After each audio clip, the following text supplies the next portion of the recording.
Hello, everyone. Think you can hear us. I'm still setting up the Zoom, but I realized we could jump in here and start before that mattered.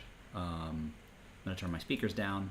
Not a bad idea. I see the sound coming through. We look funny, but I'm working on that right now. We look funny. The Zoom window is like over my overlay and stuff. We don't necessarily look funny. You look great. I look funny, but that's a different. You look very shiny. Like thing. there's a lot of lens flare. I see that. I hired J.J. Abrams to do our Zoom call today. I don't know if this is supposed to be Twilight or Star Trek. Yeah. Oh, the cool thing is I did it right, and they can't see us, which is good. They actually only see the splash page, buffering, which is good. Yeah, okay. Yeah. I love that you said that one because that's not the one that shows. That just means you remembered it. I love that. Okay. I did remember. Yeah. Oh, is this on the wrong one anyway? Oh, it's crud. on the wrong page. Okay. All right. Oh, of course. Put it over on 2 up. Clicked on the wrong video, did I? No, I think you're good, right? System. I'd hang out, but the Bengals are on. That's okay, Josh. That's just fine. I understand. A man of. Is it me? Your distinction. What are you struggling with? Oh, I thought I clicked on your event for today, and it was an event from a different day for some reason. Oh, can hear you guys. Thank you. Yes, we were hidden, which is good. Good and on purpose. But I wasn't sure that. Yeah, right. I wasn't sure that it would work correctly. So. Let me try this again. We're gonna have our faces so big on there. Would love to just be able to duplicate this. Yeah. Copy, paste, reference. Then I can move it. Yeah, what? And go a little small. All right, have fun. All right, man. See ya. Have fun watching football. So I went to Hook and Loop structure conversation. Yep. And in the recent activity, it's the link from our system from the game. Yes. So there's that. That's a post about the last one we did. I was trying to find your link. So to on your on that same event page, you should. I don't know where Facebook puts it, but somewhere on there's a link that says this is the event. I see it now. Yeah. My pop-up for our chat is in the way. Gotcha. Which is why I didn't see it. Yeah. So no, I did separately. They suggested that I post in there. Oh man. And what? Oh, just that was ridiculous. Oh, gotcha. Oh, yeah. All right. Well, hey, look. All right, have fun, Josh. If you're still.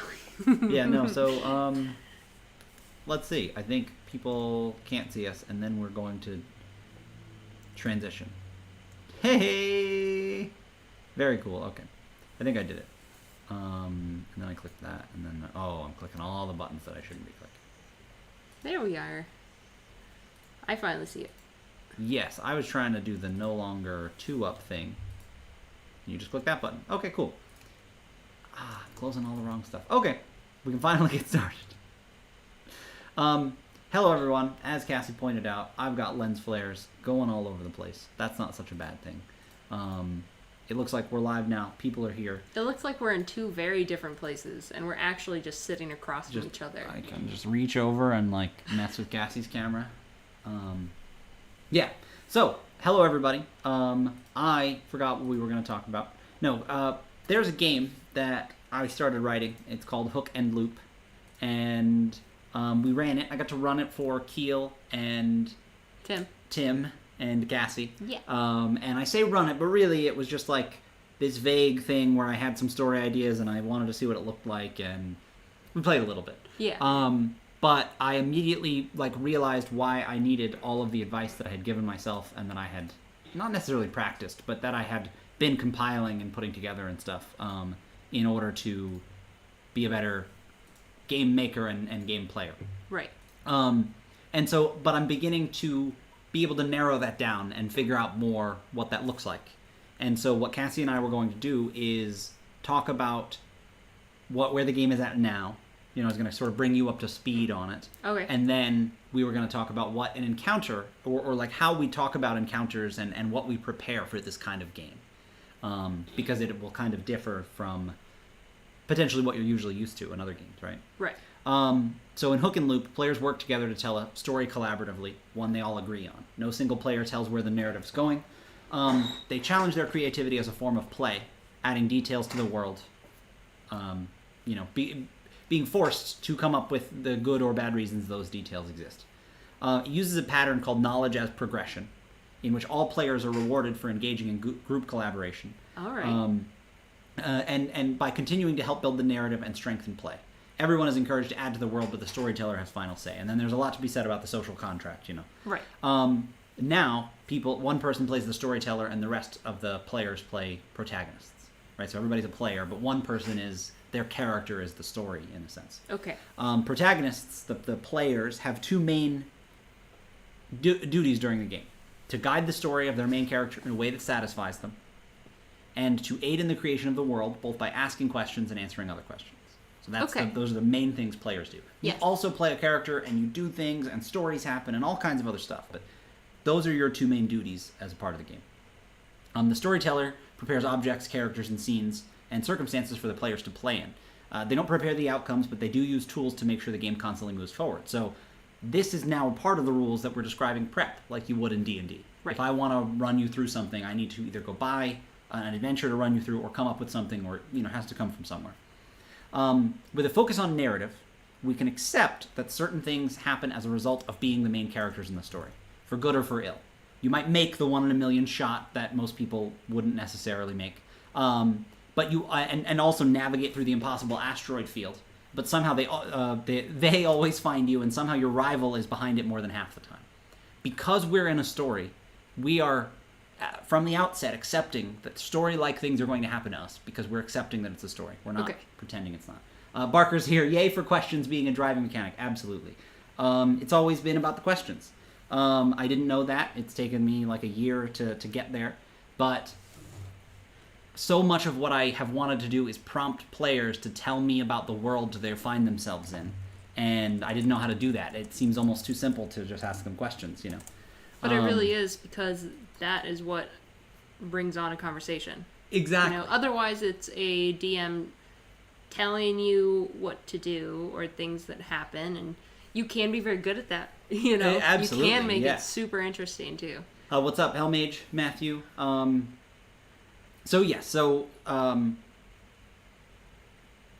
and Loop works to emulate movies and television shows in their ability to tell a story by giving players responsibility for their story rather than for their character. Okay. So now you decide what happens to the person you are controlling, not necessarily everything you do. You have more. Usually you're sort of afraid of anything in a role-playing game. You're scared of what might happen. But now we're going, no. Now launch yourself into it and figure out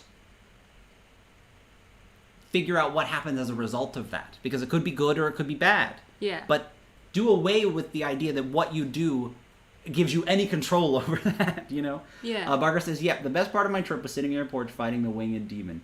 Yes, absolutely, Barker. That was so much fun.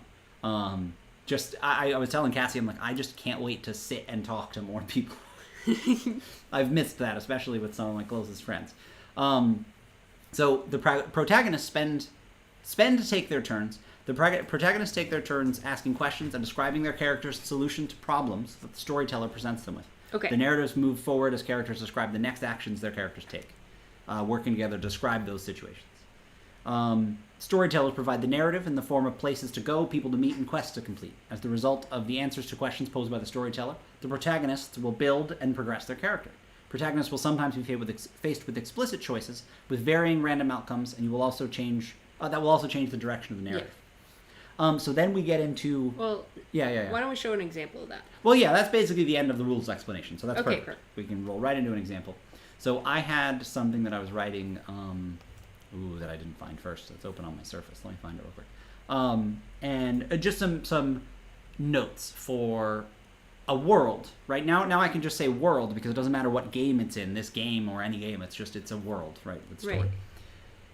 It's future, like a little bit like modern, somewhat dystopian. Maybe a little overpopulated style future. There's very much the dichotomy of poor people and rich people has grown. A very good example of what it's like. I guess there are a lot of things like that. But like that's a movie, common story trope. But there was that movie called Elysium. I forgot I was finding something. Basically, the thing you need to know is that there is in orbit, geosynchronous orbit, I learned what that meant. There is a sort of a pleasure yacht, floating in space. that you find yourself on. There's a space elevator that goes up to it. I'm just, for such a long time, I've been fascinated by space elevators. There was James wants a space elevator in his game. Yeah, it's so interesting. Specifically, there was a question on Stack Overflow, which was the physics section. And what the question was about was somebody was going, hey, I did the calculations for a space elevator, but I know I'm missing something because part of the problem, there are a lot of problems, but part of the problem is the cable's too heavy. Yeah. A steel cable that long is too heavy to be that long and be able to stay up there. Right. It's part of the problem. And so something a lot lighter would help aid in creating a space elevator. So a person was doing the very complicated calculations for how to measure this. And they were mistaking the tensile weight of steel. I know this now sounds like the guy in the room that nobody's listening to telling a joke, but all of that to say, it is such an interesting reality because when something's in geosynchronous orbit, it remains above where it is. Right, I didn't know it's going that. Alongside with it. Exactly, and so I just think it's so interesting that you can then... So there is a space elevator up to this pleasure resort. Right. It's called Cloud 17 Resort, and this is a world where... It's like Dread, the movie Dread is another good example, where it's like people are doing their best to live, but there's also this, I don't know, ruling upper class to some degree, worse than ever before, that is not controlling, but that everybody works for, right? Okay. They're at the top, and all the rest of the labor kind of goes into making their lives better to some degree. So you're going to this place to find some jobs, and that's a good point because in Hook and Loop, what we need is some hooks. We're just making this up as we go, I realize. One of the things we need in the game a lot is reasons for people to be doing something. Okay. So the game starts, you have a reason you're getting on the space elevator. Right. Now, there's casinos, there's pleasure resorts, there's a whole drug and crime underworld. Like, this is like a whole place. Yeah. So why is your character going there? You know, maybe they're a bounty hunter or a police officer or something else. I had a much more mundane thing. Okay, whatever. Say whatever. I am part of the hotel staff. I'm into it. Okay. I'm staff. Okay, but here's the thing. So staff still have to take the elevator up, but it's perfect that it's staff. Hellmage, I'm going to try to be on the chat more. Matthew says, think of the weird niche prestige that would come with being the band that wrote the elevator music for this famous space elevator. Oh my gosh, yes, like licensing fees for... I'm just imagining this subtle backdrop, at least a headcanon maybe is even a better way to put it, of competing, people competing to write the next big space elevator hit. You know, and the place they debut these songs is the space elevator. I don't know. I can and just they have to be this. The same length of time as it takes to get. Oh yeah, right. It's like however long, and that's a good point because I don't know how long that is yet. I think it's a little while, but yes, there's a song. So it's like this experience for rich people where you get on and you hear the newest song and. Is the elevator actually like a nice lounge or something? Because it takes a little while. So that's a good point. So okay, that's really cool because I was imagining. Do you remember what the Hulk climbs into and he gets shot out of? Loki tricks him into that thing. That's what I imagined the space elevator. I originally imagined Willy Wonka elevator. Okay, but then like you said, it's big and it needs, there's a lot of people riding luxury. On the space elevator to the luxury, pleasure yacht. Or it's like a ferry. Space station. Is it a double decker? Can cars fit on it? Or you don't need cars? Yeah, so cars don't go there. That's a good point. But maybe it is like double decker. But I'm imagining this big cylinder. Okay. And here's what I need you to do: is I need you to. We're effectively playing a game here. You're going to need to ask me questions about what I'm seeing so that you can see it too, and so that we can figure it out, right? Yeah. But there's a cable going up to this thing.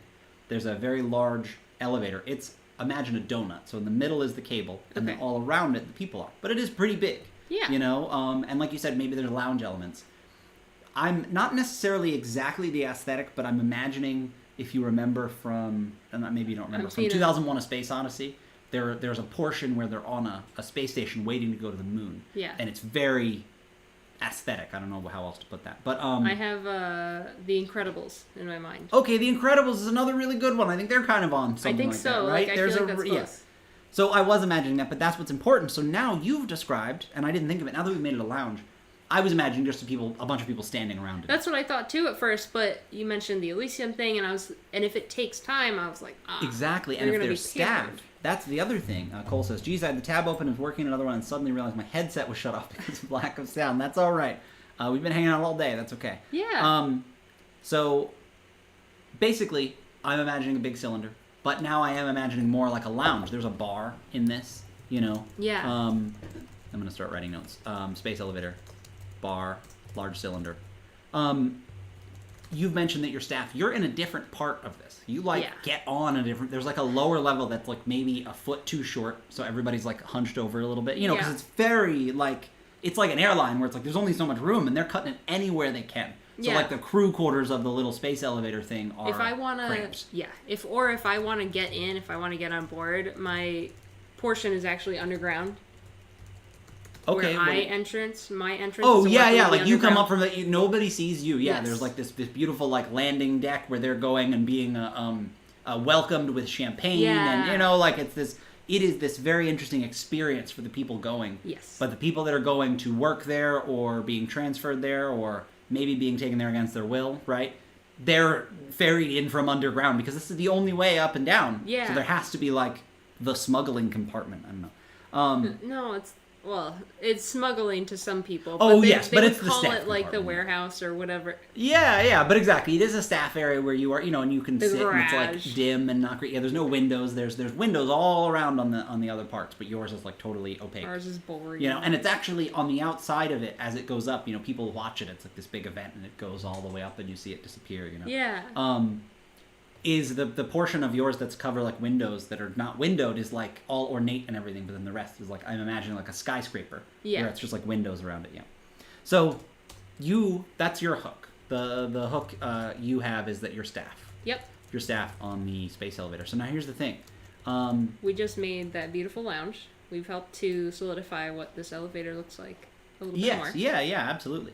And so that's what's interesting is you are going to go up to you're riding on the space elevator. Matthew, all right, who cast blindness and deafness on Cole? Google Chrome did. It's that new update. Right, their new plugin. It's the new plugin. That's even better. Yeah, the new Chrome extension. Just for a second, I was afraid I swapped our names. But okay, so here's what's interesting. You ride up the space elevator, and you get out. Now, there's a portion I listed. As part of the hook and loop system, there's going to be locations that you find yourself going to a lot, Okay. over and over, and even if that's like a city where a lot of the architecture is the same, there's going to be these sheets that you list these things where you're, all your different types of architecture, so that when you go back to a specific city, you get the details of being there again. It's Okay. not up to you to remember them. Instead, it's like, oh yeah, remember it's the really narrow alleyways of Jahar and the really, twisting, turning, alleyways, like, roads that are very difficult to find your way through. Yeah. I really want to give that impression every time you go to this part of Jahar. So we write it down and we make sure those things, these are also things that can be released or used. So it's almost like aids, player, and I mean, everybody's a player, right? Player aids to better tell the story and to better make your own, where you want to look at it and see, what things you can do there. So Yeah. that's what we've done with this space elevator. So something has to happen. Right. Something we're going to start. Barker mentioned sitting on the porch, and Cassie was out there too. Barker got to come here to Florida. Cassie and I got married recently, and finally officially. And we had a chance to just talk about really cool game design stuff and hang out on our back porch and just chat. And we made some really cool strides and some stuff he's working on. I'm really excited about that, the series system. And it's that part of that was it came down to asking questions, which was a big deal because Barker is like the person that opened that part of role-playing games up to me. When I first played in Mends the First Break and he was just asking about things in the world, I was like, well, what am I supposed to say? Like, I don't know what's there. You know what I mean? I was so in my own head about just, he asked a question, answer the question. Don't worry about what the question is. Coming up answer with the the question. Mania Orchid. The Mania Orchid was a really good one. There were just so many examples of that, and I'm like, I want a game that embodies that, and so we made really cool strides. But all of that to say that another thing, where was I going with that? I don't know. I was going about how we were talking with Barker out there. Oh, we were talking about how loops, everything is a loop, where the game is called Hook and Loop, and part of that is because Velcro. I think it's a fun thing, but we've also been able to find all these different reasons that things are hooks or loops, and so they're finding themselves in the game, and that's not bad. But one example that I thought of was the hook that you needed while your staff there. Right. A hook is something that you have to have. You're there for a reason. Yes. We don't ask, are you there? We ask, why are you there? You know what I mean? Different thing. We're not going against the narrative. And then the other thing is you're starting a loop. So what we want to do is we want to start a loop. What's something that your character is going to struggle with or deal with, or like just a little thing that's like, it could be, you know what I mean? Maybe your coffee's cold or it's burnt or you forgot something or... Forgot something. So what kind of staff are you, right? This is, okay, in this moment, Okay. I want you to ask me questions. Oh. I ask you that, and you're thinking, and you're not sure, right? And this is the part in the game where the person's going, oh, and I go, okay. Don't necessarily worry. Ask me a question. I know all about the space elevator and the thing and stuff, so like what? I wasn't worried about what I was going to be. That's fair. I was just trying to remember that I'm trying to craft like the part of the game. And but go ahead. What does the lounge look like? Oh wait, I can't see it because I'm not. You are in a different part, right? So yours as Danger, we've described the lounge, but we haven't described where you are. Yeah. Beyond it not being great, so you kind of get a chance to decide: is it like leaky bad, or is it like, oh, it's not bad, but it's clearly like cheap stuff, you know? I feel like it would be cheap, right? Cheap, but not like poorly kept. Cheap, Right. but not like there's mold in the corner. Yeah, right? this is still a nice place, so that means we have to clean it up. Oh, okay, yes, and some staff does. So yeah, because there are parts of the station, and you may not be aware of this usually as a player. All of that was the game. Me asking you, well, how clean is it in there? You're going, no, I didn't be kind of okay, perfect, yeah, I think that's great. But then separately, I'm like, well, I know some parts of it to be very dingy, and like there's definitely an underbelly of this space platform. I don't know what to call it. Matthew says, listen to Cersei episode 6 on my way back home to the city recently. Such a cool game. Really, just so good. I need to listen to it again. But okay, so let's start a loop. You were saying. I was thinking that there would be a smuggler probably on deck with us. Okay, yes, absolutely. Everybody goes bigger than I expect, and that's not bad, but it's an important thing to bring up. Because I feel like otherwise, if I'm just going to work, yes, I could say my coffee stinks, but that doesn't sound very fun. It's not very exciting. That's fair, and an important thing is, I think maybe this will come later if we know what loops look like. Yeah. If you've seen Zombieland, one of Woody Harrelson's arcs is getting a Twinkie. Yeah. It doesn't seem like it would be that interesting, but to some people, if it's the most important thing. Now, I'm not saying you should change it at all. I'm saying that I understand what you mean, and I think once the game makes more sense and we understand what it looks like, we'll have the ability to make smaller ones, but for now, it's not worth doing the coffee one. So, I like where you're going. What were you thinking about the smuggler? The coffee stinks because someone poisoned it. See, Barker, even that is even better than just my coffee's burnt or something. But yeah, what were you going to say? So I thought the smuggler, I was also trying to think of a different reason for my character to come in besides just work. So why not, like, maybe the character is returning so that it doesn't know that they're actually going to be fired that day. Or something like that. Okay, well, no. So you asked smuggler, and that's okay, right? Yeah. And remember, like, it's... What, you want smuggler? What I want you to do, this is the part I don't know how to write the rules. Barker had some really good stuff. What I want you to do, though, is I want you to ask me a question like, what would somebody smuggle? Right? When you think smuggler, I want you to throw it to the whole table at that point and go, you know what I mean? Like, you need something, and I want you to ask for it. Okay. Not literally, but you know what I mean? Because Barker said something, he goes, the coffee stinks because somebody poisoned it, which we said. It stinks because the person who made the best coffee was fired yesterday. That's the one I love. He said another one. It stinks because you're in a new country and not used to this blend. One of my favorites, something I realized is I like the answers to questions being as open-ended as what Barker said. Yeah. We don't have to go with this, but I want to explore it for a second. It stinks because the person who made the best coffee was fired yesterday. Yeah.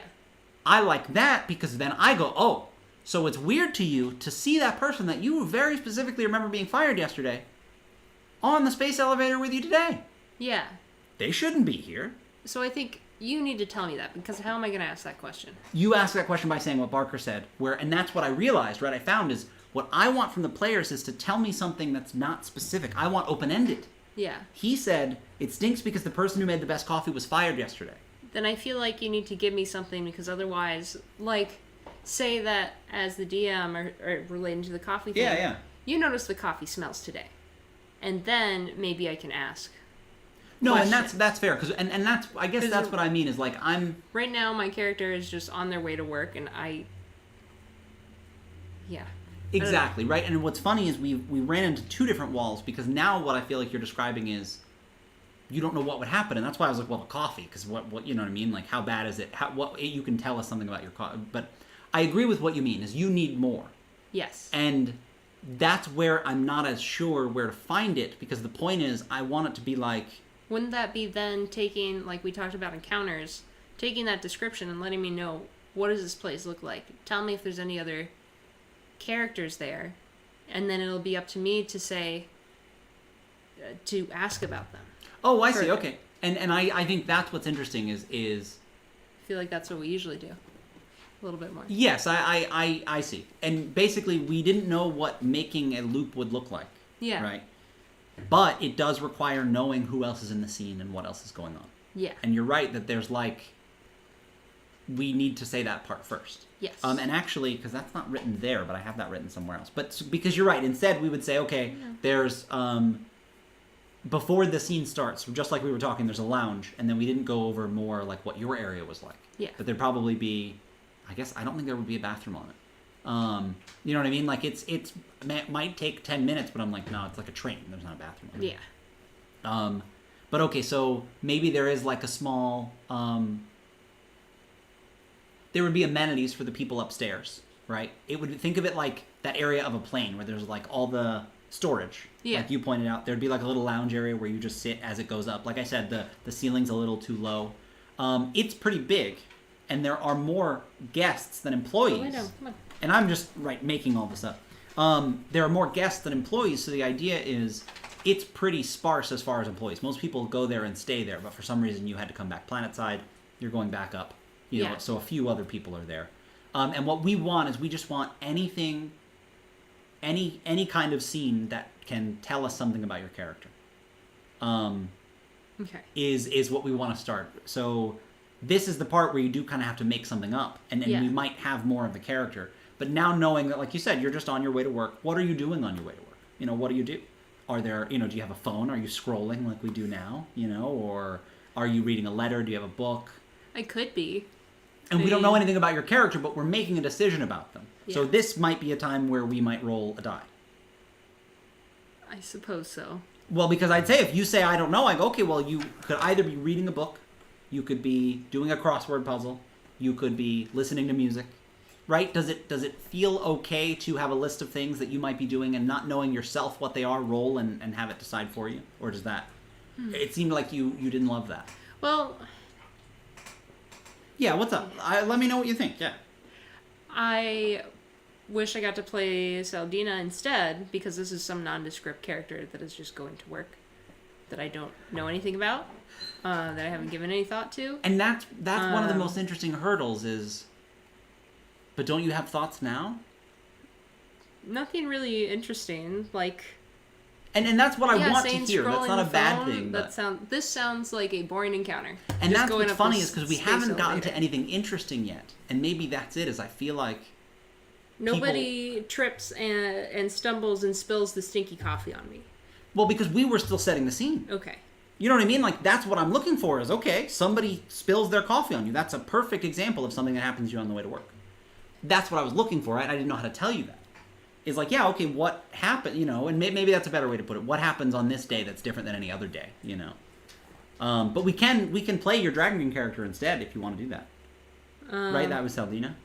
Saldina. I'm trying to... Because you have a lot more details about that. And I think that's one of the things that people struggle with the most is not having any details. Because how did we discuss characters before, basically, regarding the system? So we talked about, within the system, part of it I was hoping to have where you don't know your character yet, and through scenes, we create your character. Like, for example, you might write now on your character, likes coffee but can never find a good cup.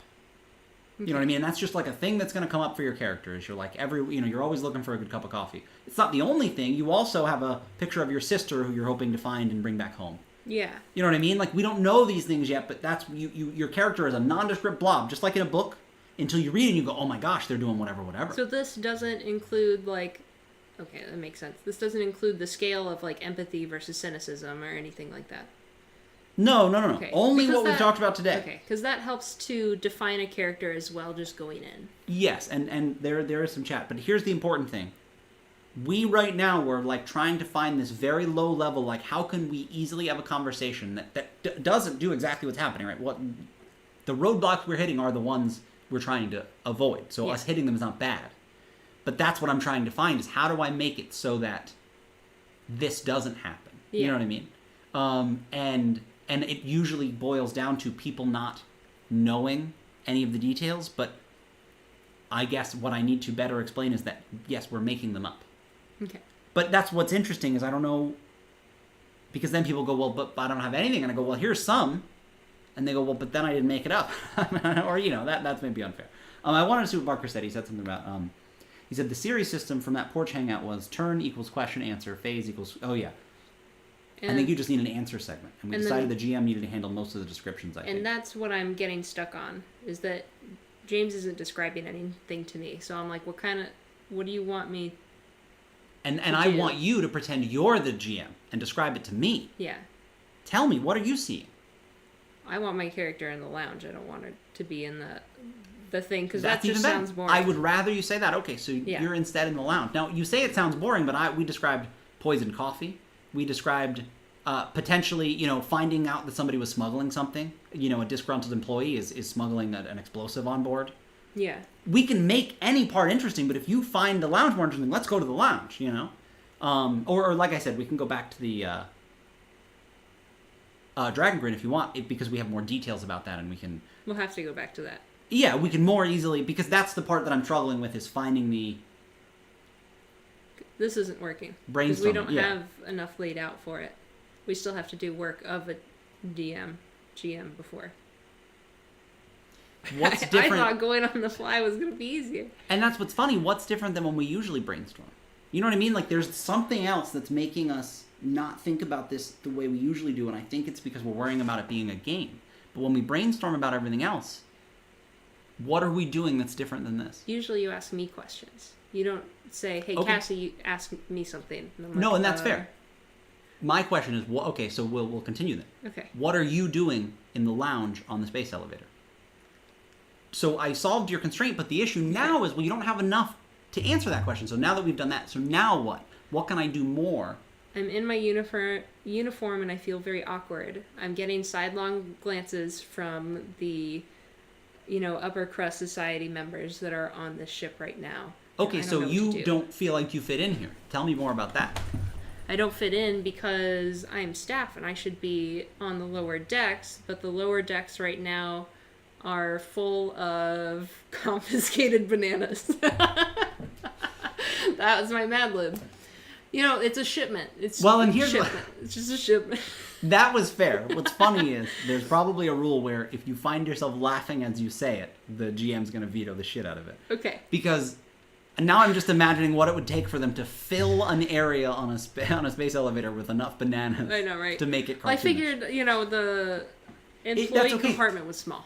And that's where, when I say I want you to ask me questions, it's okay for you to say, yeah, why would staff be up here and not down there? Yeah. You know what I mean? Like, it's almost like everything's a question. Cole, what if I'm told it's bananas, but it's actually something else because there's a smuggler? Well, and I imagine instead there's a small portion of the storage that is smuggled goods. Okay, that makes sense too. That's what I mean, because it's a little more like, well, no, somebody's probably smuggling something. Like, we'll probably find out later that they were, even if we don't find out now. Maybe the bar staff were sick, so I'm supposed to take over. But I'm just a hotel maid.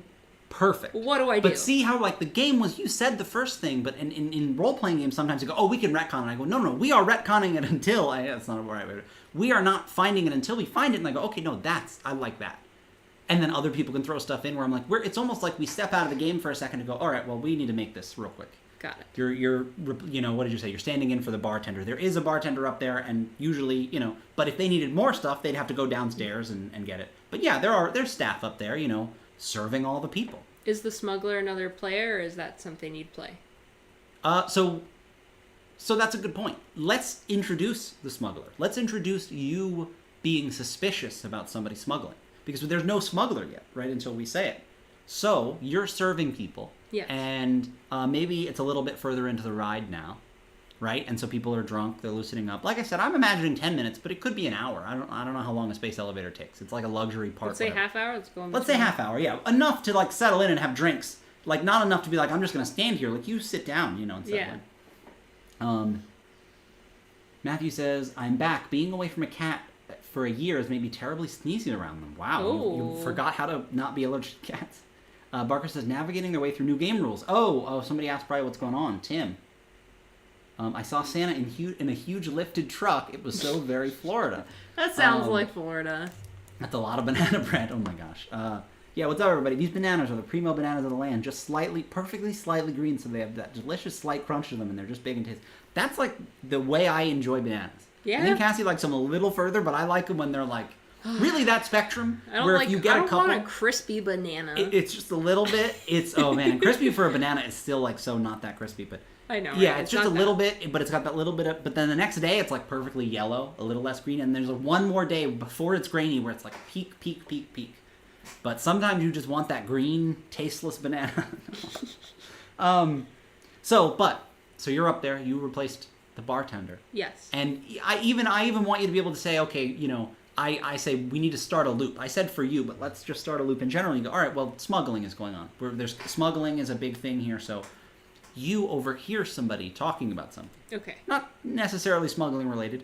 The fact that on the meta view, we've already decided it was smuggling, I can now say, oh, you overhear, you know, somebody, between ordering a drink, they're standing over at the bar, and you're just, you know, pretending to do something else. Maybe you're eavesdropping. Yeah. You know, listening to the conversations of the hoity-toity people. And you're standing, and you hear somebody saying, yeah, it'll be, or maybe they're whispering, but I'm not going to whisper, but they're like, yeah, it'll be, you know, Dock 2 at 12 p.m. Miss, can I get another one of those spritzers? Yeah, no, my guy will meet you there. You know, he's just talking, like, in a way that's you're like, okay, you're doing something weird. Everybody else is relaxing, having a good time, and you're over there doing something shady, right? So I would then make a note of that somebody did something shady, and later I would introduce an NPC. Yeah. And I would put that on them. Whether or not you knew it, but I would say to you, oh, you recognize this person. They were the one being shady. All I did was, there was somebody, and you had an interaction with them, and what happens in movies? Yeah. 2 scenes later, they're the person you were there to meet. That's the loop. And that, way earlier, we got way off track. If I watch the stream again, we were talking about outside. Yes. Barker, we talked about the idea of loops and how I think that they're a broader concept, not just in this game. The right. idea of like everything's a loop where you say something once in a show and later you say it again and it's funny for some I know, reason, right? You know?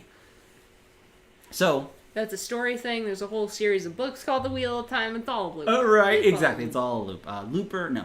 But so the important thing is we've spent a lot of time here, but really this elevator ride would, well, and that's what I'm discovering about the game. The elevator ride is like, it would be a short thing where you say that happens and now we're there. We've arrived. You know what I mean? Like, it's relatively quick. Now, there were a lot of reasons it didn't, but the goal would be to eventually get to a place where it's just fluid back and forth, and then I go, okay, well, so you hear that, you know, happening, other things arriving. We'd play scenes with other characters. Maybe they are the upper crust. Maybe somebody's like a PI, you know? What? I was gonna say, like you could play the smuggler. You can play the smuggler. Be like, usually the smuggler's contact is actually the barman. I'm the barman. Oh, what do okay. I do? No, and so I like that because I in the game we would be moving to another scene, and what I imagine, but I do like that is maybe somebody. So then in that case, I feel like the grand loop, the arc in this is that this space elevator needs to go down at some point, but it's gonna go down at the end. So we're going up just fine. Stuff's gonna happen up there, and then as we're on our way down, maybe it'll break. You know. Oh, yes, I see what you mean for the loop. And that is what's interesting is it does break, like, as a part of this. Yeah. And I wouldn't usually tell you that, but as the storyteller, part of what happens is it gets disabled. It doesn't work, you know? Yeah. But I like what you're saying. You've said it early enough where you're saying that, no, somebody basically approaches you. You know, you hear somebody talking shady. Yeah. And then they come up to you and they start saying code words or something. They say something that's gibberish. Yeah. That doesn't make sense. What do you suppose that is? Right, so we have to come up with like what did you decide the code word was? What do you say to me? What do you say to me as that person that has a code word? Well, and I'm the bartender. That's fair. In answering that question, I'm asking another question to both of us and everybody at the table. I'm saying, what would you say?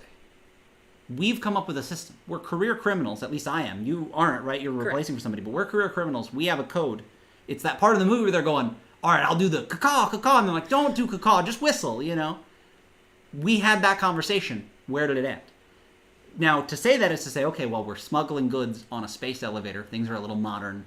We have an idea that it would be probably, instead of like think of a code word phrase, like the sparrow has fled the nest. Yeah. Or the eagle has landed, right? Something like that, vague. What would that be, but like in the future? Okay. So, my question to you is, what's a bird that lives in space? No, honestly, it could be something like, I don't know. I also like it being kind of like what they do in Captain America, where they say the words over and over. But he comes up to you and he says words that are from Old Earth, maybe. We'll just say, and that would be another thing that you might roll on, is what are the code words from?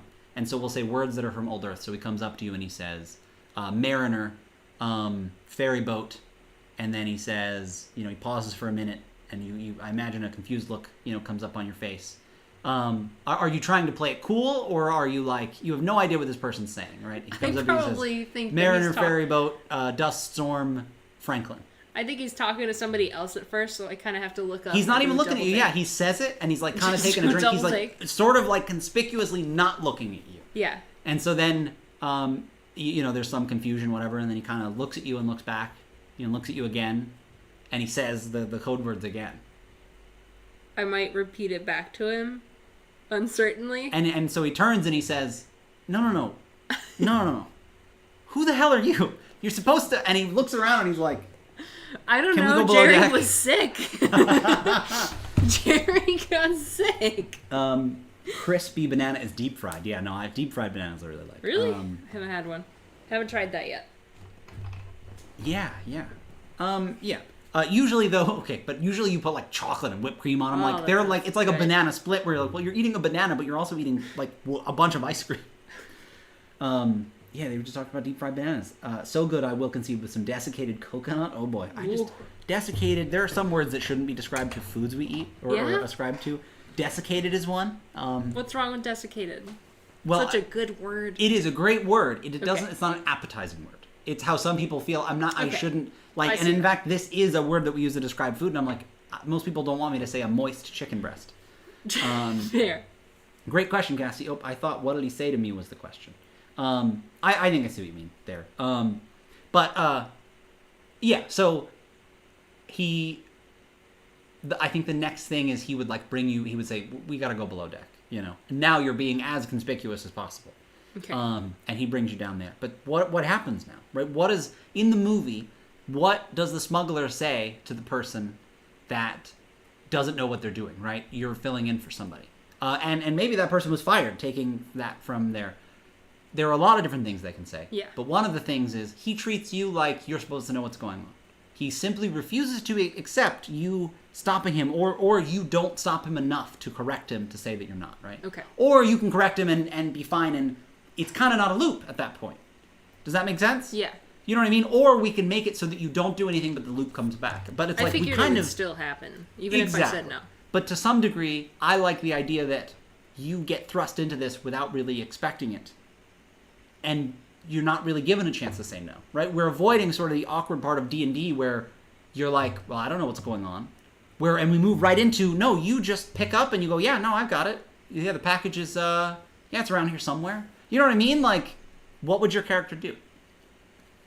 What does your character say to me? So he brings you down there and he says, listen, I know you're new to this. They were telling me, and he describes how there's been a lot of turnover recently, but he's trying to help you and he wants to bring you up to speed. And he basically explains kind of the whole thing to you. He like gives you a primer on like, okay, there's a compartment inside, where you are. You're below decks, in like the lounge or the staff area. And he shows you like a little secret compartment where they're hiding something. It's not clear what it is. It's a box. Yeah. Could be anything. It could be human organs. It could be money. It could be... a living thing. It could be the boss's waifu pillow. You know what I mean? Like, it could be anything, but what needs to get smuggled up to a space elevator, right? So that's the loop. Okay. That's what's interesting is we could make it you being confused about smuggling. But in my opinion, I want to give the player the chance to be like, no. This is like a quest in a game. You don't necessarily have to do anything. Yeah. But you now know about this smuggling, and as we pointed out earlier, it's going to come up again, So he explains the whole thing to you, and he describes that when you get up there, what happens is once the space elevator arrives, there's the deck that all the people, the guests, leave on, but there's the below deck that you can get out on, right. And that's where the smuggling happens, basically. And he describes to you that there's somebody there you're supposed to meet, and they're going to take the package from you. Okay. It's like, it's got handles, it's like pretty big. It's not briefcase. It's a little too big to just carry around. It's a little too conspicuous, just made all that.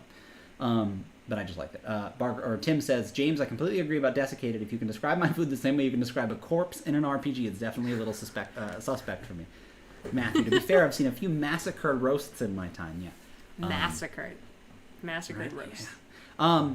But so, then we have to figure out, well, how does it get smuggled? Well, like you said, okay, you arrive at the top of the space elevator. You go back up, basically. Well, what, go ahead. Well, let's RP.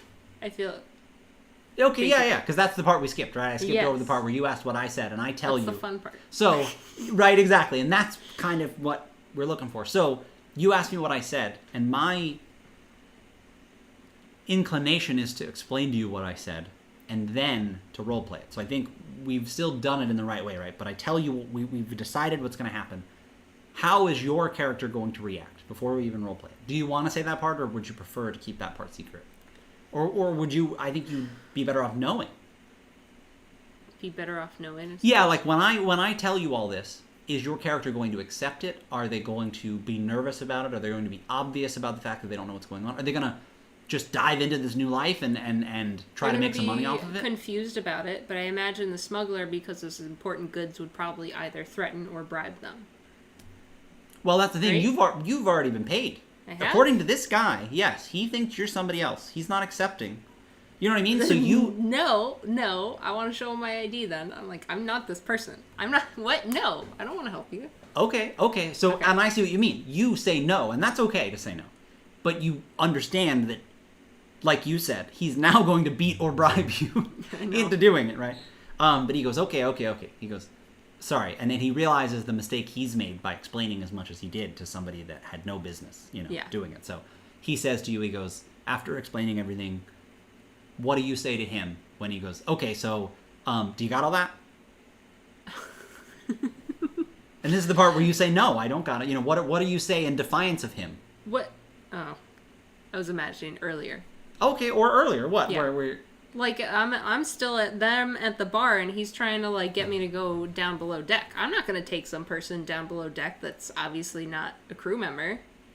Right? Okay. Yeah, that's fair. So, are you going to make a scene above deck?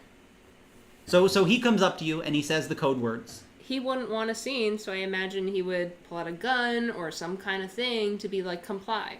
Well, so he says the code words to you. Yeah. You repeat them back to him, and he says, who the hell are you? Let's start there. Does that, right? We're back in the bar. We're there. Yes. I'm Emily, and I'm usually a hotel maid, but it looks like they have me working the bar today. What happened to Jerry? He's supposed to be working this shift. Something about some weird coffee? I'm not sure. I don't drink that. I try not to drink it. Do you want a drink today? Oh, no, I'm okay with my drink. And he walks away. And there you go. That's it? That's it. Okay. Right? Because that's the thing. I'm like, I feel that I need to force certain things on players to continue the narrative. The thing I prepared was that something's going to get smuggled, and I know what's going to happen after that. The person you're supposed to bring it to, they're not going to be there. But you're right that one of the biggest issues we have with role-playing games is I can't make you do what I want you to do. You'd rather go, no. I don't want to get into that. I go, but the game is getting into that. The game is going, I now have this case. You go, the person's not there. Somebody sees you. You start running away. I'm like, how do we get there? People are too timid, Their responses are no to everything. And I'm like, the characters in the television and movies, they don't have a choice. What if How do I not give you a choice and give you a choice? Go ahead, Ben. So, I had a different idea for the smuggler. Yeah. Instead, so what I imagine is actually there's the hatch door that leads from the bar directly down below. So it's just easier for the barkeep, whatever. Yeah, no, that's a common thing. Nice little dolly and stuff that you can pull up and down for goods to be delivered. Yeah, maybe like a dumbwaiter kind of thing. The smuggler's actually down there, probably watching whatever it is, but then they're like, where's Jerry? So what if my character, all of a sudden, like, you have a little hatch open and a hand reaches out and is like, hey, get down here! And like, something like that to force it a little more, because my confused butt is going to be like, what are you doing down there? Smuggler could be like, what is it, Sunny in Philadelphia? Oh, yeah, Always Sunny. Be like, okay, guys, look, there's this thing. I don't know where Jerry is, but I need you, and you're going to do it. And that's the thing. So what difference does that have? What if you say, no, I don't want to get involved? Do you see what I mean? At every turn, if I give you the chance to say, no, I don't want to get involved, I go, you know what I mean? I don't want to give players that chance. Because what is it that hooks you? Now you've seen it. Sorry. Like, because basically, what is the difference there than with the smuggler? The smuggler up top, it's very easy for me to dismiss it. And so, but the idea is if instead he came from below the deck, Because he shouldn't be there, so I probably have to get him out. No, but there would be other staff. Right? No, well, okay, and that's a good point. Yeah, I see what you're saying. Somebody comes out of somewhere unexpected. No, Yeah. I'm just imagining like the below decks. People would come in and out of there. Possibly. Yeah. So, but I see what you mean. You were looking for something Ways else. to try and rope me in. And that's what I was doing, is Yeah. not giving you a chance to be roped out. Yeah. I think that's the most consistent way that'll go, no, you can, even if you say I don't want to do this, you're still gonna grab that case. You know what I decided mean? to have that guy walk away from the bar. Yes, because He could still force his hand and be like, here's $100. I need you to go down to dock 2 at 12:45. And you're just going to drop that off. it sounds funny. Something like that. I don't know. Okay, that's fair. I'm a poor working class person. I need money. Exactly. He would still try to give you the quest. Yeah. But I guess that's what I'm saying is maybe that's my issue as the GM. It's hard not to take that as you saying, no, I don't want that quest. I'm not going to then bribe you separately. You know what I mean? Like, Why not have like New World, why not have just a bunch of quests? well, and I that's don't what have it to is. if I don't want to. Absolutely. That's exactly the case. But that's the thing is, conceivably, you could have left the case down there. Yeah. But I still like that you went down there and explained everything. That was you getting the quest. Then you go up and you finish a shift and that quest sits on the sheet, and if you don't address it again, it never comes up again. You never figured out what was in the case. Like a video game when you didn't do the side quest. Or the DM could then narrate, story, whatever, somehow that, yes, I still end up at that drop-off point at the right time. No, but I'm saying what Okay. you were saying. I'm agreeing with you. I'm saying, no, it's 100% optional. This whole time it's been optional. You can say, I don't want to take it. Okay. But I want to force you to go down and him tell you everything, and then you have to, at that point, say. It's like, I don't want to give you the chance to say it so early to go, no, I don't want to get involved, because then you don't know the details of the story. Then once you know the details of the story, that there's a thing down there, now I've hooked you. There's mystery. It can come up later. You know what I mean? I'm like, that's the part I need. And we can still role play it more like you wanted, you know? Yeah. Tim brought up the thing, the sliding scale. Tim says, Right. yeah, not giving you a chance to be roped out. I love that concept. Is this where the sliding scale of characters' attributes might come into play? So, eventually. But that's what's interesting is I need to find what comes before that. Yeah. I want to find the magic words, and maybe there aren't any, or maybe, you know what I mean? But I think there's some way to make somebody see what I'm seeing, and to do it the way I expect for them, like to just be on the same page, you know? Why don't we go over the old Dragon Grin stuff? Let's go through some of the scenes. Do you want to? Yeah, we can, totally. And so, Tim, I do like that. That's part of the reason I came up with that concept is exactly this, where I go, that was one of my ways to not give players an ability or give them a choice to do this, to be roped in by the smuggling because they need the money. Yeah. But have to get a downside to go, no, I can't do that. I'm doing too many other things right now, and gain stress or something. Yeah. I do really like that, but I want, for my own personal reasons, to find how I can do that without a rule. And like I said, maybe that doesn't exist, or maybe it's with specific players, or maybe something else, you know. But we can look at some of the Dragon Grin stuff. But If you want. You don't have to. well, and that's what I mean. Like, and in what sense? To play some more, we can do more scenes with your character. Because we had analyze more that a things little on bit? there. Didn't you want to analyze it? Or we briefly discussed? Yes, yeah, Okay. that's all. I wanted to discuss how in that game, and we kind of went over this in that game. It was very, very broad. I didn't know at all. But now it's more like what I want to do, and we can maybe get back more into that. Where another thing I want to do is separate from things you're doing. I want to have other scenes in the game that just don't have your characters in them. Yeah. Right? So, for example, and I'm calling these interstitials. The idea is that similar to we were watching a sketch show, I think, and or how in a TV show a commercial will play. Yeah. But the TV show will now be the commercial. That's just something totally different, you know. So, for example, one of these interstitials for the, might be for one of the casinos, Okay.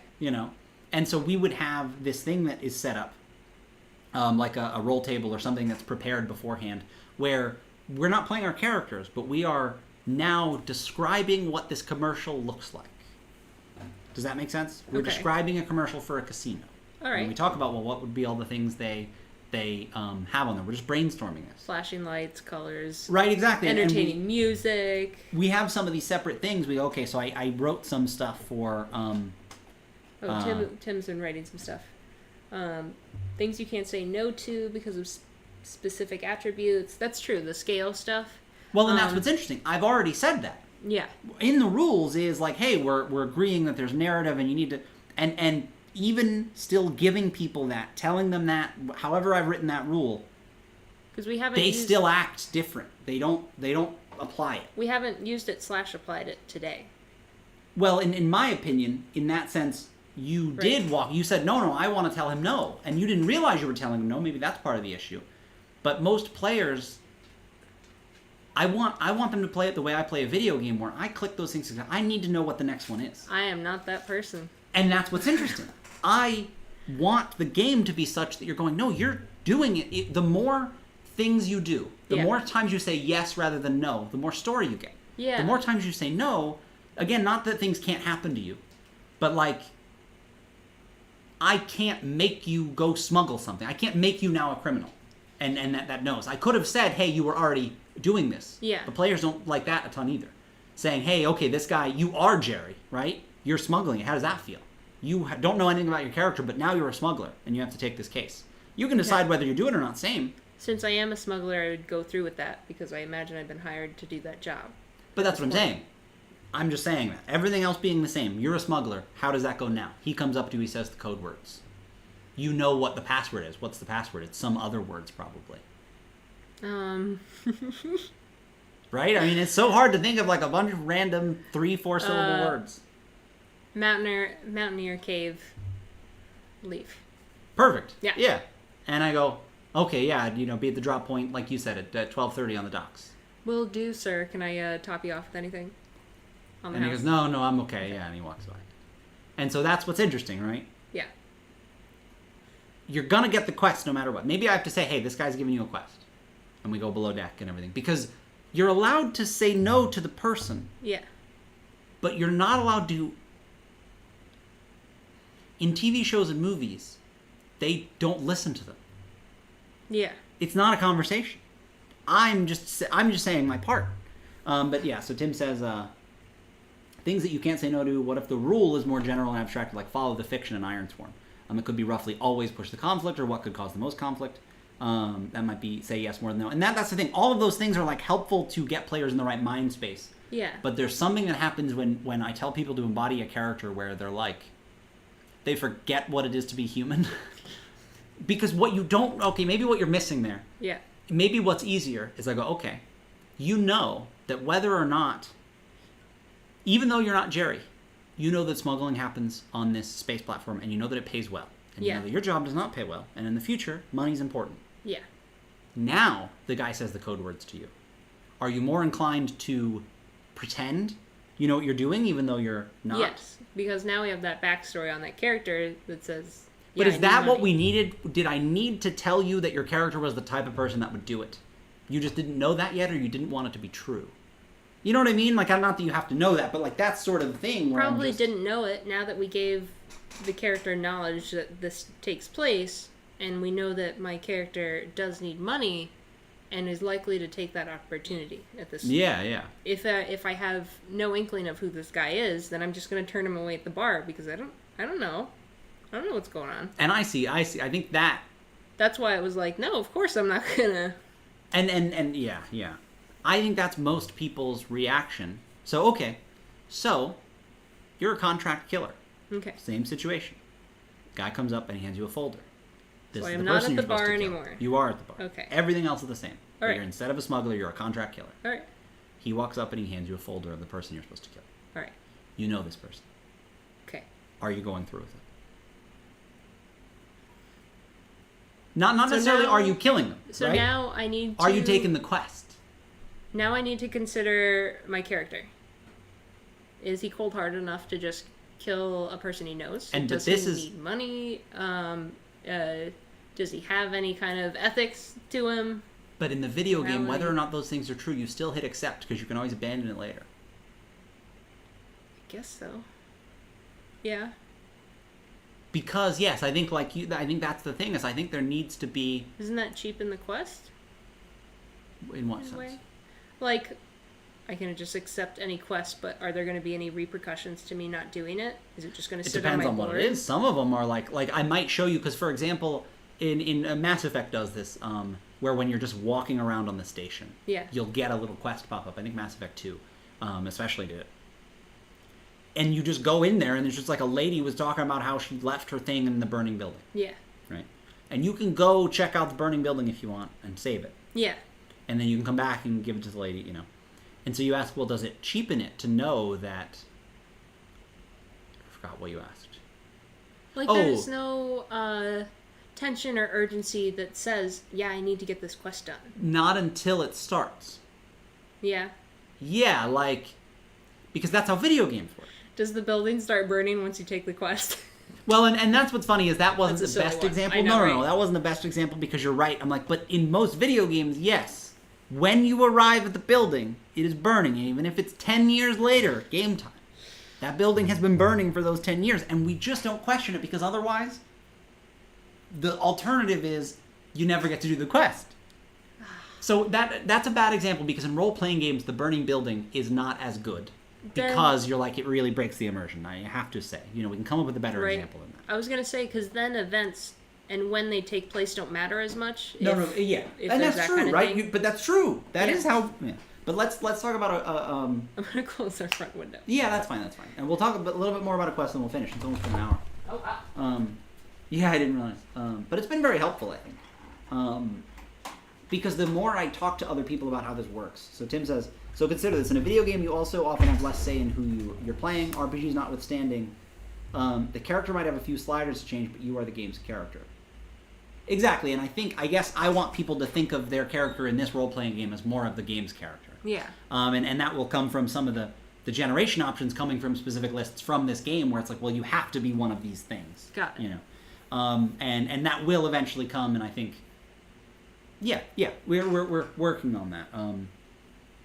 Exactly. In Guacamelee, I'm a luchador. That's the social contract. Exactly. And so when I tell Cassie, yeah, hey, you're a contract killer, you have to have agreed, you know, that you're a contract killer. Okay, but, so but why don't okay. we roleplay that? We'll try that instead. Well, so what I wanted to tell you, what I wanted to Okay. tell you about was there's a quest in Fallout, in the original Fallout, Yeah. where you can support the mayor of the town or like the crime lord in the town. Okay. The thing is, like many other quests, you can kind of pursue both, but then at some point you have both of them in a state where you can't do one thing without being, it's like the final thing to do to be like, oh, I'm siding with this person. It's Yes. very obvious. That's what I want, and I didn't realize that maybe there's some explanation due there with the quests, where it is there, but it's like the next thing you do is try to take action on it, Yeah. but it doesn't mean that you're doing it, right? To have the smuggler quest is for it to be on the page, and that means nothing. It's just to remind us. If you want to be, oh yeah, what about that case? Oh, it's just there. Since this is for the moment a one-on-one RP, I figured that would be the main quest right now. That is a side quest in this case? Yes. Okay. And that's a good point. There Which are is- no main or side quests. All right. There are just quests. You, as the storyteller, I hide from you what's main and what's not. Everything's main and everything's not. So it's like all of its story, but the idea is, yes, I would probably try to make it, that's a side quest, Yeah. but I would try to make your decision of to do it or not tie in later. I want to be able to say to you later, do you remember how you grabbed that case? Because you grabbed it, somebody was able to put something else there and something else happened. Because you didn't grab it, you know what I mean? Like, and that will make you, that's closing a loop. That's making you go, oh yeah, I didn't want to do the case because of this, and I'm so glad I didn't because I had the bomb in it, and that's what blew up the space elevator. But if it had been on the station, that's how we get that realization, is to give you the case now, not saying whether it's main or not. You know? Yeah. But so yeah, that we can roleplay that if you want. But Tim says, totally see what you're saying. Have you considered the next phase of learning about this game might be a better version of character creation? And that's what's funny is this hook and loop started as me trying to build the character creation for the last game I was building. Like, it does keep iterating, and it is like, yeah, it's funny because it started that way. That's okay. Also, when speaking about the smog requests in a lot of video games, they were almost literally tell you exactly what to do next, I think is what you mean. Like they'll say, go see Dr. Hickory to find out more, and put a marker on your map. Exactly. Yeah. There will be a thing, in my opinion, that says, go see Dr. Hickory to find out more about why Pokemon or whatever. Yeah. But until a player goes, I want to do that quest, we don't go see Dr. Hickory. Now, that's a better one because the house is on fire. Dr. Hickory lives at his house. Yeah. You know what I mean? So that's okay. If you wait a long time, it does break it a little bit, and I might say, hey, it's been a while, But I do also want there to be, like, places you can see where, like you said, like a job board. Yeah. Where you go, like, pick up quests, Yeah. So Tim says there are also a lot of times in video games where you do not have an option. Like you can't move on until you do the thing. That's another thing I plan to put in is like explicit decisions. You have to do this, in the quests. I think there'll be a lot of that. But that's what's interesting is all of that is well and good, but what we are really focusing on is what I think we didn't really talk about this, but you knocked over for me. Sorry, what?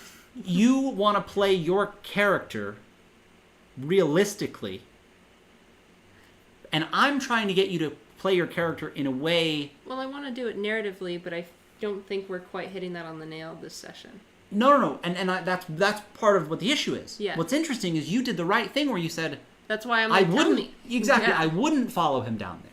Yeah. And what I was trying to set up beforehand was, no, you would. I'm saying as a part of the game, you would do that. But I don't think that's how to address it. Because people want to be the character they are. Yes. That they've made. But still do the story. Now, that's the other thing. As soon as you know more about your character, I think it's easier. Yeah. Where I need to make you unable to not go down there. Instead of saying as a part of the game you need to not go down there, I go, no, you don't know how you're going to pay your rent. Yeah. And if you this might be assign some me a money. character with these things, or you could say you could play this person, but you have these issues on in your life right now. And exactly. And that's what's interesting. I realized that that belongs as a part of a quest. Basically, when I write the quest of the smuggling, the thing I need is for you to not have money. Or you can turn it down. And that's okay. Maybe you have the money and you do turn it down. But again, there's multiple characters and it's like, one would be applied, one would be given to the person that doesn't have the money. Yeah, right? Maybe you're a detective instead. You can have a different reason to try and find the smuggler. Exactly. And so that goes back to what Tim was saying earlier about how, like, there does need to be something in the game, but I realize you need a reason to point to that's in the game, even if it's about your character going, you don't have any money, and that's why you're going down there. But I need to know the character first. And that's fair, too. Like that, I keep making that mistake where I keep trying, and I expect it to go differently, and people don't know their characters, and I just... Yeah. I'm still working on that. I struggle with it in terms of writing. Like, I don't know how they're going to act all the time. What if, because that's the other thing, going back to what Barker said in prompts, I think that's the other thing I need is character questions in scenes. Yeah. Because your character would be doing something behind the bar. Based on who your character is, what would that be? Are they a nervous person? Would they be cleaning a lot? Would they be slacking off? You know what I mean? Like, that type of question. She might not be sure what to do. So if she's going to, like in a cartoon, take a cup and just start wringing it out because until she's asked to make a drink, I don't know what to do. Yeah. But exactly. That's perfect, right? That's the character question to go, okay, you're on the lounge, you're behind the bar. That's you. Before anything happens. Yes. That's just you. Stirring, you're a little bit awkward, right? And we'd probably really focus on that. You're awkward.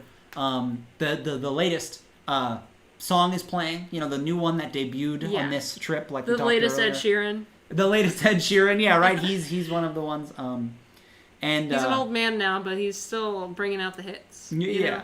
And so... that is everything that happened before anything else occurs. Then we would have another player, has their quest where... maybe that's the one that's trying to break this smuggling ring. Yeah, exactly, right? Maybe they're investigating. Yes. So they're snooping around. You know what I mean? That's what they would be doing. They're looking around, seeing who's suspicious, while you're trying not to be awkward. Yes. Right? In most role-playing games, everybody's always looking around, trying not to be suspicious, trying to see who's doing whatever. But that's your player talking. Yeah. You are like, no, I got a job, I got stuff to do, I gotta keep this job, I gotta make sure I don't make any waves, Like, I want to know that, and then somebody walks up to you. Maybe I look awkward, so the detective is giving me a weird stare, which is making me uncomfortable, so it's just worse. And I like that, because then that character can come up to you and talk to you, and they can order a drink, Yeah.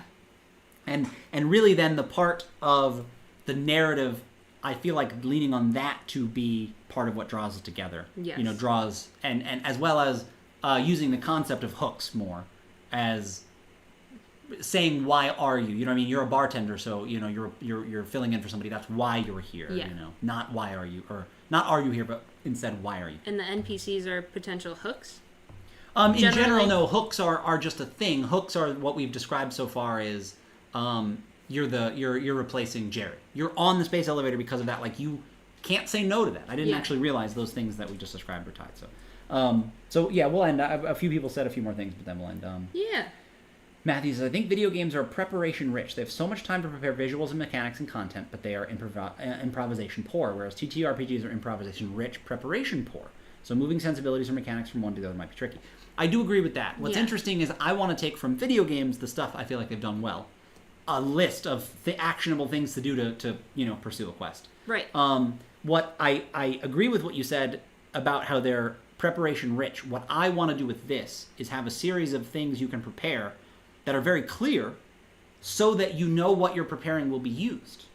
I think there's a way to make this game where you can prepare and you know what to prepare, how much of it you will need, and you can make sure you do that fun part, basically. Right. Rather than having to worry about, did you prepare enough? Did you, you know what I mean? Do you have enough? That sort of thing. I want it to be very easy to just pull things in, but to have a rough idea of the narrative you want, Yeah.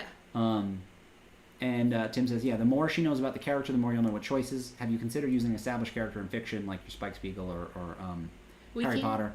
I think that's the important thing, is I do always not have a character, and we either need to use one or make one, Because we can next time, because I don't mind exploring more of Saldina, and I liked where it was going with... I know you offered that we could do this. Yeah. Oh, next totally, time. Yeah. Well, and what I realized, that's what a character is a series of hooks. Yeah. You need money, you work here, you have to go see somebody. You know what I mean? Like, there can be more to it, but what I realize what I need mechanically is I need reasons your character will react to things. You're just like a confused person. Oh, yeah. Yeah, so, but I think that was very helpful. I think that was really cool. Thanks, everybody, for joining in and for helping us explore this. It's been a while since we've done a stream, and this was really cool just to talk about it and everything. No, it's been so long. I want to do another one on this, for sure. I want to run the game some more as well, and I say run the game, but like prepare something and do it. Talking it out with Cassie like this is very helpful. I'm doing a stream with Barker on Tuesday, I think. I believe it's live, Tuesday. so we're going to start at 5:30 Eastern. On his channel, on his Twitch, I think. You'll find out more about that, I'm sure. But I just want to do more streams, to do more stuff. We've been hanging out in the Discord more. If you're not on the Absolute Tabletop Discord, we're hanging out in there sometimes, playing some games and just doing some cool stuff. And basically, like I said, we're gonna I'm gonna run more of this game eventually, and that'll be really fun. So. Hey, cool. Thanks for hanging out, guys. Yeah, awesome. Thanks for hanging out, everybody. I'm gonna try to remember how to go to the end splash. There we go, and then I'm gonna mute us. Thanks so much, everybody. Talk to everybody later. We'll see you maybe in the Discord later.